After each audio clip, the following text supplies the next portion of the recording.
this is Cheri at djsunder.blogspot.com, and I do have to begin by apologizing. This is the only video that I am going to have up and ready by club night, which is Tuesday, the 21st of March, and part of that is just between going to Cuba and then coming home sick and then the extra work that I've had to do in the last 2 weeks. This is just the first time I have really had to sit down and make this. So my plan is I'm going to start this video as a springing off point for you, and then as the video goes on, I'm going to enter a challenge for you.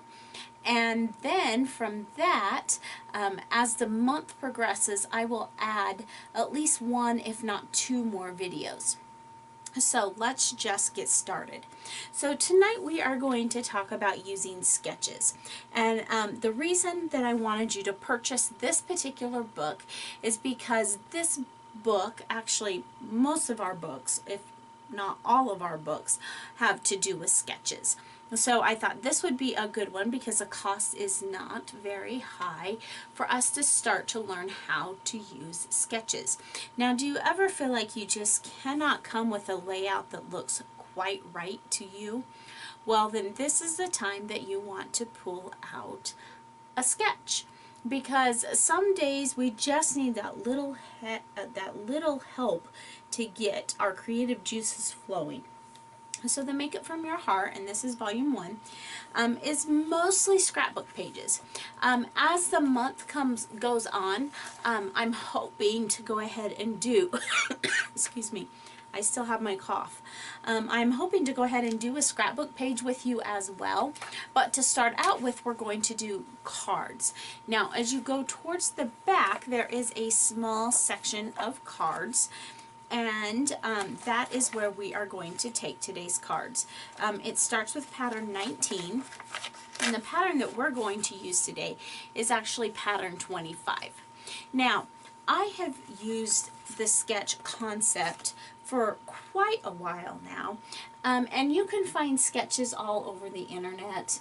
The ones that I particularly like, which I believe are probably still available, are the ones from an organization that used to be called Operation Right Home. Now that organization has actually stopped because their purpose was to provide cards for military members to send back to their families. So what they would do is they would collect cards from all across the country, and you would mail them to a place in Washington, and then she would send them out to like different military contacts that she had, and they would then provide them for soldiers to go through, and they could do like birthday cards or certain seasonal cards or just because cards. They had a big variety that they could choose from so that they could send a nice homemade card home.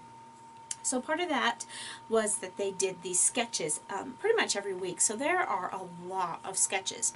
And the nice thing about their particular sketches was that, like close to my heart, it gave you the measurements. So the first thing I want you to know when looking for a sketch is, especially if you're a newer crafter, make sure that the sketch that you choose includes the measurements, because it will be much easier for you to follow along. The second thing that I want you to think about is what appeals to you. And so tonight I am choosing a very simple sketch, and this particular card is beautiful, but don't get hung up in looking at the card. That's just a springboard. The idea is coming from the sketch itself. And if you even notice on this sketch, there is no ornamentation going on in the sketch. It's the basic layout, and then you use your imagination to come up with something, whether it's a butterfly on a little bouquet of flowers like they did, or whether it's something else like we're going to do tonight. You completely get to choose. So the third thing I want you to know about a sketch is not an absolute. A sketch is simply a springboard. What do I mean by that? Well, if you look at the sketch, it gives you the arrangements, or I mean the measurements, for this solid piece, which if I look over here, it's this pink pattern paper. Then it gives you the measurements for this little tiny piece, which if you look over here is a little bit of what looks like white or off-white. And then it gives you a different color box. It's a different gray color, and that is reflective of this brown. And then this main piece is your pattern paper on top, which in this case is like a creamy white with a brown flower motif on it. And it also tells you that this is the fold of the card. However, I could flip my book around and look at it from this direction. Still the same measurements, only now we have a wider card than we have a tall card. Now, for our first card, we're going to pretty much follow the sketch idea. But then the next challenge is I want you to take that card as a springboard, and I want you to flip it on end, turn it the other direction, so that you have a card. And let me pull my card base. So instead of having a vertical card like this, I want you to turn it so that you have a horizontal card like this. And then I want you to use your creativity to change it out. Then in a few days, I will post one like that, and you can kind of see what I did with my creativity to do the same thing. But for now, let's get straight to the sketch. So the first thing that you start out with is your card base, which is just a standard 8.5 by 11 sheet of paper cut in half and folded for your card. So this is my mind just went totally blank. This is going this way, so this is your 8.5 inches wide, folded at 4 1/4, and then it's 5.5 inches tall. So then I have a 4 1/4 inch card by 5 inches tall.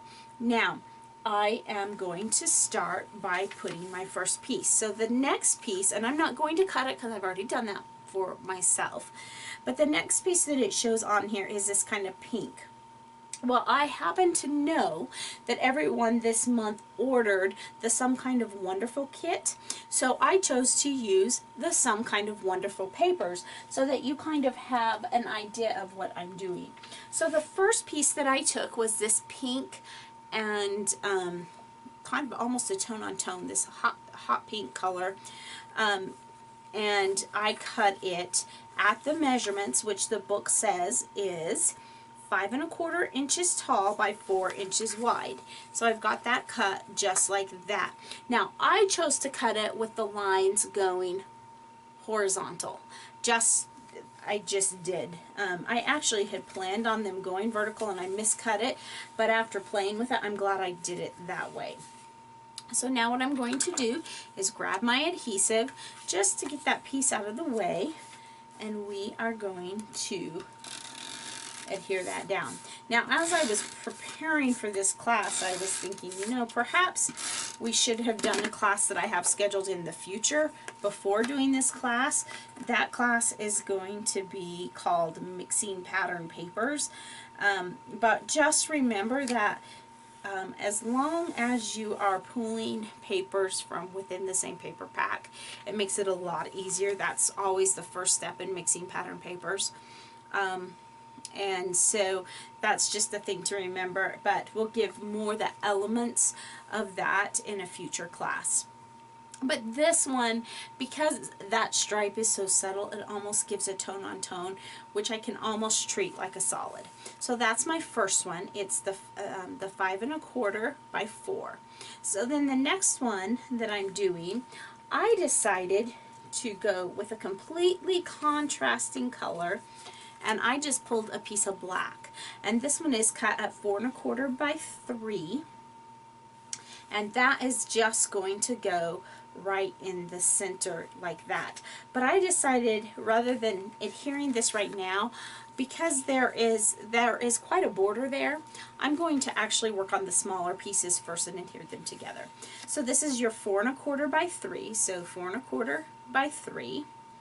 And then the next piece, which in our picture here is a brown, I've actually chosen one. It's green on one side, and I actually thought about using the green because that would be a really nice contrast, but I decided not to. I'm going to use the gray, which almost my eyes. It's time for me to go to the eye doctor. But it almost looks a little bit like the eyelashes. I'm not sure. But I cut that one to go on top of there. So we're going to go ahead and adhere that down before I pull out my next piece. And I try to do that without getting my head in the camera, which makes it a little bit difficult for me to get it straight because I can't always see right over it. But there's that piece. And then for the final piece, I use this super fun eyelash one, and I cut that, and the size given to that one is 3.5 by 2.25. So I am just going to adhere that down just like so. Now notice that there's much less of the black border showing than there is of the gray border, and of course that was what the designer originally planned. The other thing I want you to notice is usually when I am adhering two pattern pieces of paper together, I usually have a small barrier between the two to break it up to make the top one pop. However, I'm treating that gray as a tone-on-tone, almost as a solid. And I still have that off to one side. Thankfully, excuse me, thankfully I can just add a little more adhesive and fix it. Let's see, you may end up getting my head in there yet.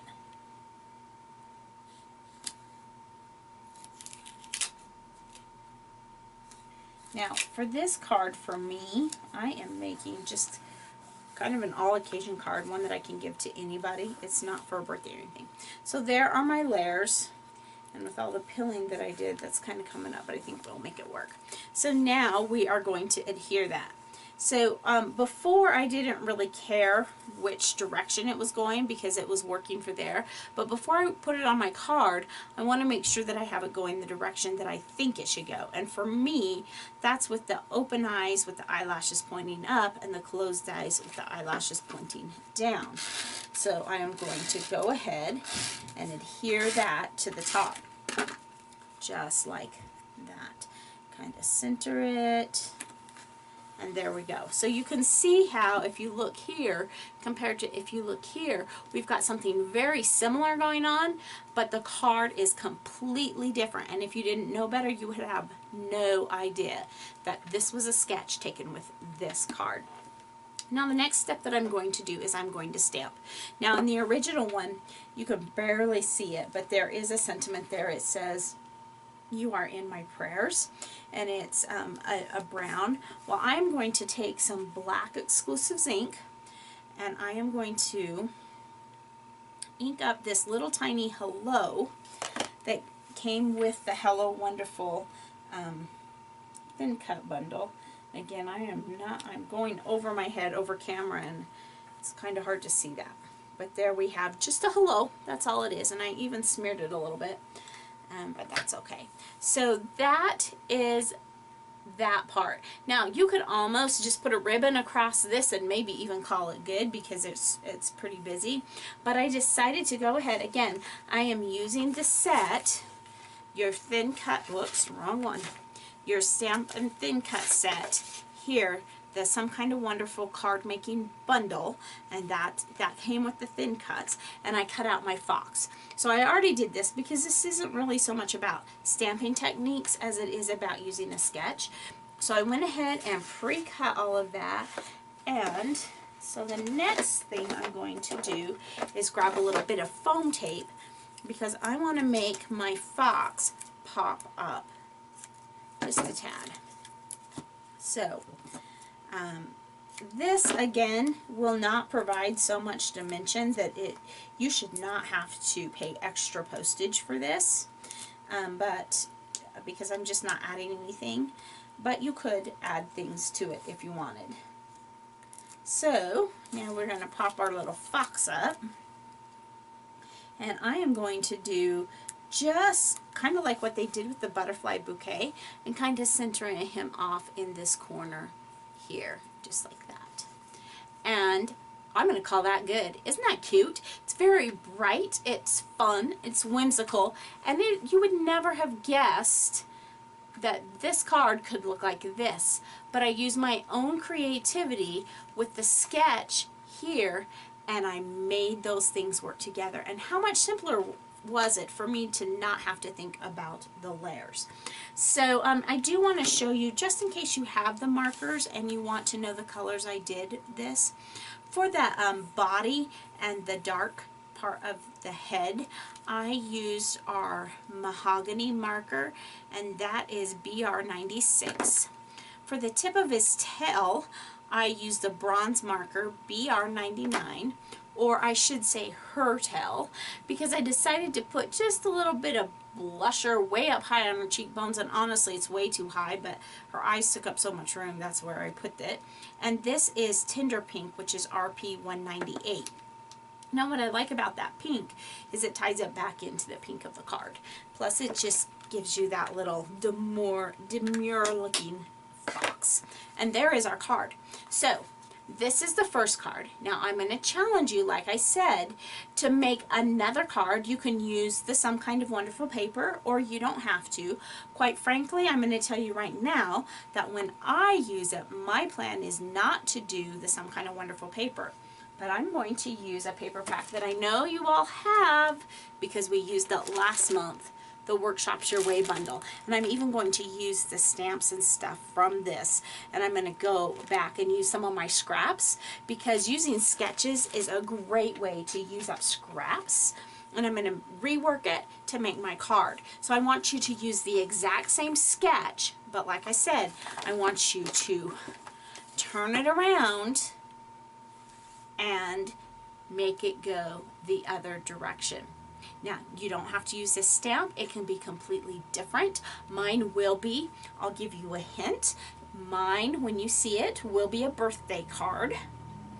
And, well, that's as much hint as I'm going to give you right now. So I challenge you, go out and choose a sketch. And then later in the month, I'm going to post another card that's going to even be completely different, because I want you to see how versatile this concept is. Because once you have a really grasp of this concept, you are just going to be able to explode in the ability that you have to make things look really great without putting a ton of thought into it, because you're still using your own creativity, but you are coupling that with someone else's ability to do proportions. And what I think you will see is, as you do that more and more, it will become more and more natural for you in your brain to think in appropriate proportions, and before long you won't want to use sketches because you will be thinking it. And the only time that you'll need a sketch is when you're super tired at the end of the day and you know you need a birthday card,